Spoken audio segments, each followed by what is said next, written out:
Hello दोस्तों, स्वागत है आपका अपने चैनल पर और मैं हूं आपका दोस्त नंबर तिवारी। तो यहाँ पर मैं आप सभी बच्चों के लिए एक बहुत बड़ी गुड न्यूज़ लेकर आया हूँ। जैसे कि एमपी के जो स्टूडेंट हैं, वो एक मोस्ट अवेटेड एग्ज़ाम की जो है तैयारी कर रहे थे, ठीक है। दैट वाज़ आईटीआई कोपा या आईटीआई ट्रेड के अदर ट्रेनिंग ऑफिसर्स के पोस्ट की। ईएसबी यानी कि स्टेट इलेक्शन बोर्ड, जो कि मध्य प्रदेश का कर्मचारी चयन मंडल है, उसकी वैकेंसीज़ आनी थी, प्रस्तावित थी, ठीक है। तो और इसका कैलेंडर भी जो है वो बार-बार आ चुका था। तो फाइनली दोस्तों, जो आईटीआई ट्रेनिंग ऑफिसर की वैकेंसीज़ आ चुकी हैं। जैसा कि शेड्यूल में दिया गया था कि भाई आपकी सितंबर में पेपर होंगे, तो जी हाँ दोस्तों, बिल्कुल सितंबर में पेपर है। तो यहाँ पर इस वीडियो के माध्यम से हम पूरे के पूरे एक नोटिफिकेशन की डिटेल्ड एनालिसिस करने वाले हैं कि नोटिफिकेशन में क्या-क्या दिया है, कैसा-कैसा दिया है, क्या करना है, कितनी वैकेंसी, सारी चीज़ों को हम डिस्कस करने वाले हैं वन बाय वन फटाफट से, ठीक है दोस्तों। 15 मिनट का ये वीडियो रहने वाला है। सारी की सारी चीज़ें आपको यहाँ पर मिल जाएँगी। तो सबसे पहले यदि यहाँ पर हम बात करें ऑनलाइन नोटिफिकेशन की, तो जो नोटिफिकेशन है वो 9 तारीख यानी कि कल से फॉर्म भरने चालू हो जाएंगे। और इसकी हम लास्ट डेट की बात करें तो 23/8/2024 तक आप फॉर्म भर सकते हैं, यानी कि 23 अगस्त तक आप फॉर्म भर सकते हैं। क्लियर। लेकिन मैं सभी बच्चों से बोलूँगा कि हम सभी को पता है कि ईएसबी का सर्वर जो है वो लास्ट में बिल्कुल गड़बड़ाने लगता है। तो बिल्कुल लास्ट डे का वेट नहीं करें। 9 तारीख से शुरू होने वाला है, तो 9 से 15 के बीच ही सभी बच्चे फॉर्म भर दें, ठीक है। और अब ताबड़तोड़ पढ़ाई करने का मौका आ गया भाई साहब। क्लियर। अब यहाँ पर हम बात कर लेते हैं परीक्षा शुल्क की। तो परीक्षा शुल्क जो है वो अनारक्षित श्रेणी के बच्चों के लिए 500 रुपये है। अनुसूचित जाति, जनजाति, अन्य पिछड़ा वर्ग के बच्चों के लिए, ईडब्ल्यूएस के बच्चों के लिए 250 रुपये है, ठीक है। और जो सीधी भर्ती बैकलॉग में है उसके लिए कोई भी शुल्क नहीं है, ठीक है। और जैसा कि हम सभी को पता है कि आवेदन प्रक्रिया में 60, 70 रुपये, 80 रुपये ज़्यादा लगते हैं, जो कि पोर्टल चार्ज होता है। तो लेट्स नॉट डिस्कस इस। परीक्षा की दिनांक एवं तिथि की बात करते हैं तो ये जो पेपर है वो 30 सितंबर से शुरू हो रहे हैं। जी हाँ दोस्तों, 30 सितंबर से शुरू हो रहे हैं। परीक्षा 2 पाली में होगी, हमेशा की तरह। पहली पाली 7 बजे से पेपर होंगे, 9 से 11 तक चलेगा ये पेपर। दूसरी पाली 12 बजे से शुरू होगी और 1:30 बजे से इसमें मतलब 2 से लेकर 4 बजे तक इसका पेपर होगा। पेपर की जो अवधि है वो 2 घंटे रहने वाली, पेपर की जो अवधि है वो 2 घंटे रहने वाली है। ये जो नोटिफिकेशन है ये मध्य प्रदेश के मूल निवासियों के लिए है मात्र। तो ये भी याद रखना है, केवल मध्य प्रदेश के मूल निवासी जो होंगे केवल और केवल वही एलिजिबल होंगे इस एग्ज़ाम का फॉर्म भरने के लिए। क्लियर है। तो सभी को ध्यान में रखना है, ठीक है। चलिए, अब यहाँ पर मैं बता दूं कि आईटीआई कोपा वालों के लिए मैं एक स्पेशल सरप्राइज़ भी लेकर आया हूँ। तो वीडियो में बिल्कुल अंत तक बने रहा। हम आईटीआई कोपा के लिए कौन सा कोर्स, किस तरह का कोर्स प्रोवाइड कराने वाले हैं वो भी हम डिस्कस करेंगे। इस बार जो वैकेंसी आईटीआई कोपा की वो भी बम्पर वैकेंसियाँ भाई, तो मज़ा आने वाला है पढ़ने में आप सभी को, ठीक है। तब हम आगे बढ़ते हैं और चीज़ों को समझते हैं। सिर्फ हम काम की चीज़ें देखते जाएंगे। तो यहाँ पर ये पूरी रूल बुक का ही मैं एनालिसिस करा रहा हूँ, क्योंकि कई सारे बच्चे रूल बुक पढ़ते समझ नहीं आती। तो हम पूरी रूल बुक देख लेंगे फटाफट से। 15 मिनट में कितना पोर्शन पढ़ना है, कितना पोर्शन नहीं पढ़ना है। तो यहाँ पर हम चलते चलेंगे। यहाँ पर कुछ ऐसी चीज़ें नहीं है, चीज़ें लिखी हुई हैं, है ना, जिनका हमसे कोई लेना देना नहीं है। तो जब हम यहाँ पर पहुँचते हैं तो भाई आयु देखें हम, तो 21 से 40 वर्ष के लोग बच्चे जो है वो एलिजिबल है। मतलब यदि आपकी उम्र 21 वर्ष हो चुकी है और आप यदि 40 वर्ष से कम है, तो जी हाँ, आप इस फॉर्म को भर सकते हैं, बिल्कुल भर सकते हैं। यदि आप मध्य प्रदेश के मूल निवासी हैं, आपकी उम्र 21 से 40 के बीच है, तो आप इस फॉर्म को भर सकते हैं। अब हम आगे बात करते हैं और चीज़ों को देखते हैं, और हम सीधे पहुंचते हैं पदों पर कि किस श्रेणी में कितने पद हैं, जो कि इंपॉर्टेंट है समझना आप सभी के लिए, ठीक है। आप यहाँ पर हम देख लेते हैं पद। तो सबसे पहले टोटल विवरण आप लोग समझ लीजिए अच्छे से। यहाँ पर आप लोग देख पा रहे हैं सीधी भर्ती जो है, इसमें टोटल कुल 450 पद हैं। इन 450 पदों में से यदि हम बात करें, ये जो 450 पद हैं, इन 450 पदों में से यदि हम बात करें तो माफ़ी चाहूँगा 1 मिनट के लिए। इन 450 पदों में प्यारे बच्चों आप देख पाएंगे, एक मिनट का समय लूँगा मैं। देखिए,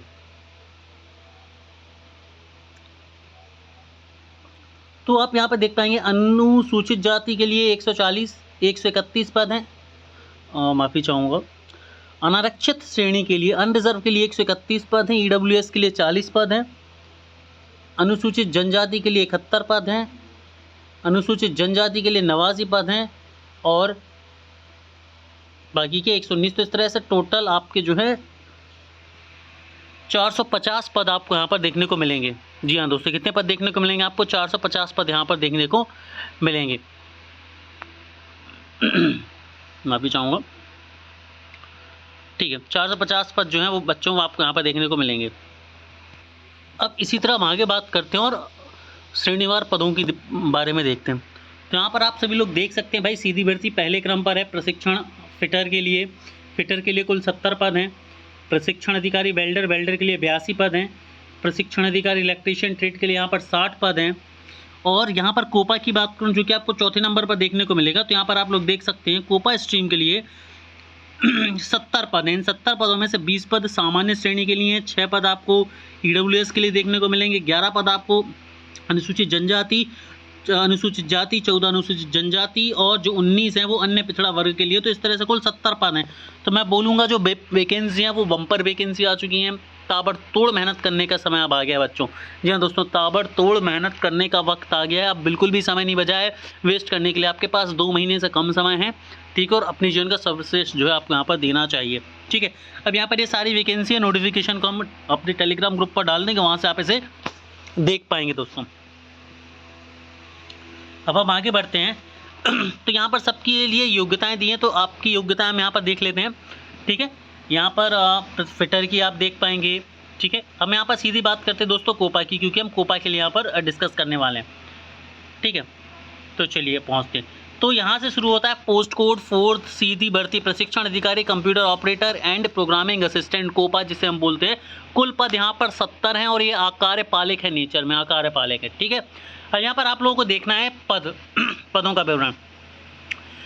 अनारक्षित श्रेणी में यहाँ पर 12 पद हैं पुरुष के लिए, 6 पद हैं महिला के लिए। मतलब ओपन है जिनमें सभी अनारक्षित वाले एलिजिबल हैं, और 6 पद जो हैं वो आरक्षित है महिलाओं के लिए, ठीक है, अनारक्षित श्रेणी में।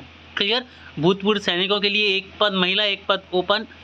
तो इस तरह से कुल जो है वो 20 पद आपको देखने को मिलेंगे, ठीक है। अनारक्षित श्रेणी में 20 पद हमें यहाँ पर देखने को मिलेंगे। ईडब्ल्यूएस में यहाँ पर हमें 6 पद देखने को मिलेंगे, अनुसूचित जाति में 11, जनजाति में 14 और अन्य पिछड़ा वर्ग में 19। तो भाई साहब 70 वैकेंसी, और जो वैकेंसी है वो लगभग बढ़िया नंबर ऑफ वैकेंसी है। यहाँ पर वेतनमान की बात कर लेते तो 32,800 से लेके 1,03,600 रुपये तक इसका बेसिक पे रहेगा, ठीक है भाई। 32,800 के बेस पर हम बात करें तो लगभग आपकी जो ग्रॉस सैलरी बनेगी वो 50,000 के आसपास आपकी बननी चालू हो जाएगी, ठीक है। जो ग्रॉस सैलरी होगी जब ये 3 साल बाद आपको पूरी सैलरी मिलेगी तो लगभग ये 50,000 के आसपास जो है आपकी सैलरी रहेगी दोस्तों। तो सैलरी जो है वो भी बहुत बढ़िया है, शानदार सी सैलरी है। अब यहाँ पर हम योग्यता की बात कर लेते हैं। हम यहाँ पर योग्यता की बात करेंगे तो यहाँ पर हाई स्कूल समतुल्य पुरानी पद्धति से, तो भाई पुरानी पद्धति वाले तो कोई होते नहीं, तो उसको हम हटाते हैं। देखो, किसी ने यदि कोपा ट्रेड से इलेक्ट्रीशियन करी है तो भाई वो एलिजिबल है। किसी के पास मान्यता प्राप्त आईआईटी का डिप्लोमा है कंप्यूटर ट्रेड से, कोपा ट्रेड से, तो वो एलिजिबल है। इंजीनियरिंग जिन लोगों ने करके रखी है, इंजीनियरिंग करके रखी है, बीएससी करके रखी है, बीसीए करके रखी है कंप्यूटर साइंस में, वो एलिजिबल है, ठीक है, वो भी एलिजिबल है यहाँ पर। क्लियर। इंजीनियरिंग वाले तो हैं भाई सब एलिजिबल, कोई समस्या की बात ही नहीं है, ठीक है। चलो, अब यहाँ पर हम ये देख चुके हैं कोपा। इसके अलावा सीधी भर्ती कंप्यूटर, यहाँ पर सीधी भर्ती भी हम ये देख चुके हैं, ठीक है। ऊपर हमने पोस्ट तो देख ही ली थी भाई, यहाँ पर हम पोस्ट जो है वो इजीली देख चुके थे। यहाँ पर ये आप लोग ने देख ली थी और वही चीज़ यहाँ पर वापस से लिखी हुई है।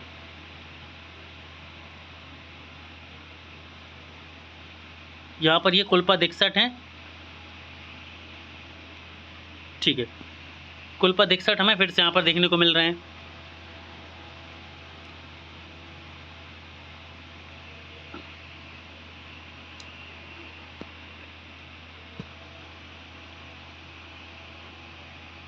ठीक है, यहाँ पर हमें अन्य पिछड़ा वर्ग को अलग से 6 पद और देखने को यहाँ पर मिल रहे हैं, ठीक है। तो ये भी चीज़ आप लोग जो यहाँ पर देख सकते हैं, ठीक है। अब इसके आगे हम बढ़ते हैं और आगे की चीज़ों को समझते हैं। अब यहाँ पर दोस्तों हम ये देखते हैं कि आपको फॉर्म किस तरह से भरना है और बाकी की सारी चीज़ें आपकी किस तरह से रहने वाली हैं। यदि हम बात करें आवेदन की समयावधि की, तो भाई ये आवेदन 9 तारीख यानी कि कल से लाइव हो जाएगा और 23 तारीख तक यानी 23 अगस्त तक आप इसके फॉर्म को भर पाएंगे। पहली चीज़ तो ये है। दूसरी बात ये है कि जो भरने के कुल दिवस 15, खैर आपको इससे कोई लेना देना नहीं है, ठीक है। तो आप 23 तारीख तक आप इसके फॉर्म को भर सकते हैं।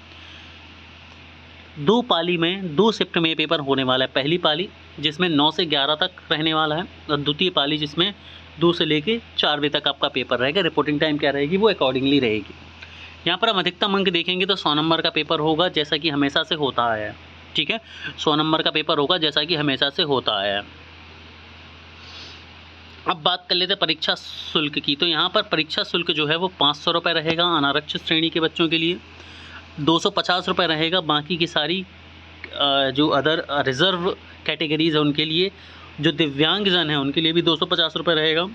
ठीक है, और प्रति प्रश्न पत्र से मतलब ये है कि यदि आप एक से ज़्यादा ट्रेड के लिए एलिजिबल हैं तो आप एक से ज़्यादा ट्रेड के लिए भी अप्लाई कर सकते हैं। ये बहुत इंपॉर्टेंट चीज़ है, लेकिन आपको हर एक ट्रेड के लिए अलग फॉर्म भरना होगा और हर एक ट्रेड के लिए आपको अलग से फ़ीस लगेगी। ठीक है, बहुत सारे बच्चों का ये डाउट था कि सर आप ऐसा तो नहीं होगा कि जो लास्ट वाली एप्लीकेशन हो वो कंसीडर करी जाए, तो ऐसा नहीं है। यहाँ पर प्रति प्रश्न पत्र लिखा है, मतलब क्लियर बात है कि आप जितने चाहें उतने ट्रेड से भर सकते हैं, जितने में भी आप एलिजिबल हो। चाहे से मतलब एलिजिबल हो, ये नहीं कि आप सारे का भर दें, नहीं, जिनसे भी आप एलिजिबल हैं, जिन भी ट्रेड्स के लिए आप एलिजिबल हैं उन ट्रेड्स के लिए आप भर सकते हैं। ठीक है, प्रति प्रश्न पत्र रहेगा 250 रुपये चार्ज, 500 रुपये चार्ज रहेगा सामान्य वर्ग के बच्चों के लिए। यदि आप एक से ज़्यादा ट्रेड में एलिजिबल हैं तो आप भर सकते हैं।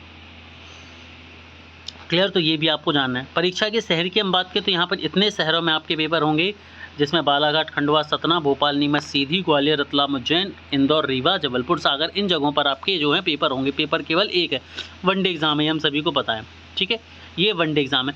अब हम पाठ्यक्रम के प्रकार को देख लेते हैं, पाठ्यक्रम को समझ लेते हैं। भाई पाठ्यक्रम क्या रहने वाला है, तो जो आपका कुल अंक है वो 100 है, मतलब 100 नंबर का एक पेपर होता है। इसमें सीधा सीधा सिंपल सा, भाई ज़्यादा कुछ रॉकेट साइंस नहीं है, बहुत ही सिंपल सी कहानी होती है। 100 नंबर का आपका पेपर होता है। ठीक है, अब उसका बाइफरकेशन कैसा, जरा ऐसे समझ लेते हैं। इसका बाइफरकेशन की बात करें तो यहाँ पर 75 प्रश्न जो है वो आपकी ट्रेड से आने वाले हैं। मतलब जैसे कोपा वाले बच्चे तो भाई कंप्यूटर साइंस, जो कि कंप्यूटर साइंस होगा एडवांस लेवल का, जो आप इंजीनियरिंग में पढ़ चुके हैं, जो बीएससी में आपने पढ़ा है, जो आप बीसीए में पढ़ा है, एमसीए में पढ़ा है, ठीक है, कोपा ट्रेड में पढ़ा है, वो चीज़ें आने वाली। इसमें 13 सब्जेक्ट होते हैं यदि हम बात करें। इसमें आपको DBMS, operating system, networking, social network security, clear, cloud computing, programming language में C++, जावा स्क्रिप्ट, पाइथन, HTML, क्लियर। इसके अलावा और भी चीज़ें जो है वहाँ यहाँ पर हमें देखने को मिलती हैं। अब बचता है 25 नंबर। जो 25 नंबर का सेक्शन बचता है उसमें 4 पोर्शन है।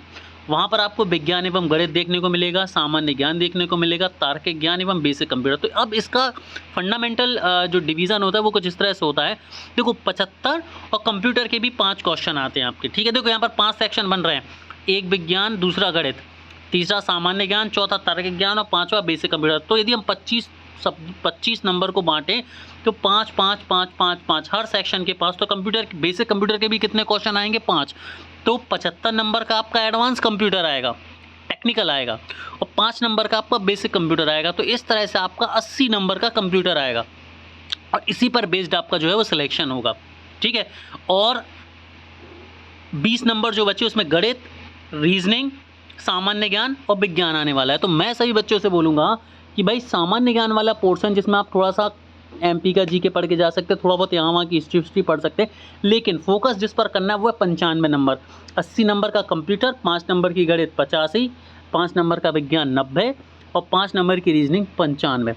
इन 95 पर फोकस करना और ज़्यादा से ज़्यादा स्कोरिंग जो भी इन्हीं सेक्शन से करना है। क्यों? क्योंकि भाई 5 नंबर में GK में से क्या आएगा कोई कुछ नहीं कह सकता, लेकिन ये 95 नंबर थोड़े से फाइनाइट हैं, गेटेबल हैं, तो इन्हें हम बहुत आसानी से अच्छा स्कोर यहाँ पर हम कर सकते हैं दोस्तों। क्लियर, तो ये आपका सिलेबस है। अब यहाँ पर हम बात कर लेते हैं भाई कि हम उपलब्ध क्या कराने वाले हैं आप सभी के लिए। ठीक है, यहाँ पर ये सारी चीज़ होगी। अब यहाँ पर हम एक बार सिलेबस देख लेते हैं बहुत डिटेल तरीके से। सिलेबस ट्रेनिंग ऑफिसर, ये फिटर के लिए है,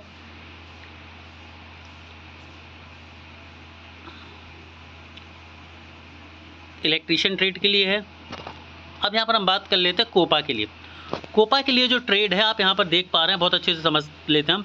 install and setup operating system and related software in computer following safety procedure. ठीक है, तो भाई आपको सबसे पहले कंप्यूटर को इंस्टॉल करते समय जितने भी प्रोसीजरल प्रोटोकॉल या उससे रिलेटेड स्टडी होती है वो करनी है। उसके बाद है create, format and edit document using word processing software, application software. भाई वर्ड प्रोसेसिंग सॉफ्टवेयर लिखा है, इसका मतलब आपको MS एक्सेल, MS एक्सेल हो गया, MS ऑफिस हो गया आपका। क्लियर, इसके अलावा आपका पावर पॉइंट हो गया, सारी की सारी चीज़ें पता होनी चाहिए। फिर create, format, edit and develop a workbook by using spreadsheet हो गया भाई, एक्सेल आ गया आपका, क्रिएट कस्टमाइज स्लाइड्स मतलब आपका पावर पॉइंट आ गया, क्रिएट मैनेज डेटाबेस, जैसे ही डेटाबेस लिखा तो आपको SQL, DBS क्लियर, और इसके अलावा जो भी पॉसिबल डेटाबेस सॉफ्टवेयर होते हैं वो है install setup configure computer network, तो भाई पूरा कंप्यूटर नेटवर्किंग आ गई, develop web pages with HTML, भाई HTML आ गया आपका पूरा यहाँ पर clear, develop web pages using JavaScript, तो आपकी जावास्क्रिप्ट आ गई, क्रिएट वर्कबुक विद एडवांस्ड फॉर्मूले माइक्रो, तो ये सारे फॉर्मूलेज आ गए आपके, पावर टूल्स आ गए क्लियर। यहाँ पर आपको browse select and transit using e-commerce website, तो पूरा ई-कॉमर्स आ गया आपका, सिक्योर इन्फॉर्मेशन फॉर्मेट, ठीक है, तो इंटरनेट सिक्योरिटी आ गई यहाँ पर, एक्सप्लेन क्लाउड कंप्यूटिंग आ गया भाई, सीधा सीधा सर्विसेज आ गई, right program using Python Java language, Python और जावा लैंग्वेजेस में आपके प्रोग्राम आ गए, तो सीधा सीधा पूरा सिलेबस जो है वो आपके सामने डिकोड हो गया भाई साहब, क्लियर है। चलो जो दूसरा जो पेपर बी है उसका सिलेबस हम सबसे पहले ऊपर देख लेते हैं, जो पेपर बी है उसका सिलेबस एक ही बार दिया है यहाँ पर, तो उसको मैं यहाँ पर आपको दिखा देता हूँ, जो सभी के लिए सेम रहने वाला है। तो दोस्तों यहाँ पर बेसिकली दूसरे पेपर का कोड नहीं दिया, तो वहाँ पर जो नॉर्मली मेंशन करे गए हैं that is more than sufficient, उसी के बेस पर हम जो है चीज़ें कंक्लूड कर पाएंगे, ठीक है। तो यहाँ पर बेसिकली हमने सिलेबस देख लिया, अब बात आती है कि भाई इसकी तैयारी कैसे करनी है। तो मैं आपको बता दूँ कि दिन बचे हैं कम, हमारे अपने चैनल पर हम एक स्पेशल सीरीज़ लेकर आ रहे हैं जिसमें जो 13 टॉपिक आपके दिए गए हैं उन 13 टॉपिक पर हर एक टॉपिक से 500 क्वेश्चन का हमने एक MCQ पैटर्न डिज़ाइन करा है। तो यदि आप वो पूरी की पूरी सीरीज़ कंप्लीट कर लेते हैं हमारे साथ, वो पूरी की पूरी सीरीज़ को आप कंप्लीट कर लेते हैं तो आप बहुत इजीली जो है इस पेपर के लिए तैयार हो जाएंगे। डेफिनेटली आप वहाँ से सारा का सारा स्कोर जो है वो इजीली कर पाएंगे, ठीक है। तो सभी बच्चों से रिक्वेस्ट करेंगे कि चैनल को सब्सक्राइब कर लीजिए, और कल सुबह से जो आपकी क्लासेस स्टार्ट हो रही हैं कोपा की, उन क्लासेस में एक क्रैश कोर्स हम जो स्टार्ट कर रहे हैं उस क्रैश कोर्स से जुड़ जाएगी। डेफिनेटली आपकी जो सक्सेस है वो आपके पास पहुंच जाएगी। तो दोस्तों पढ़ते रहिए, आगे बढ़ते रहिए। Have a great day.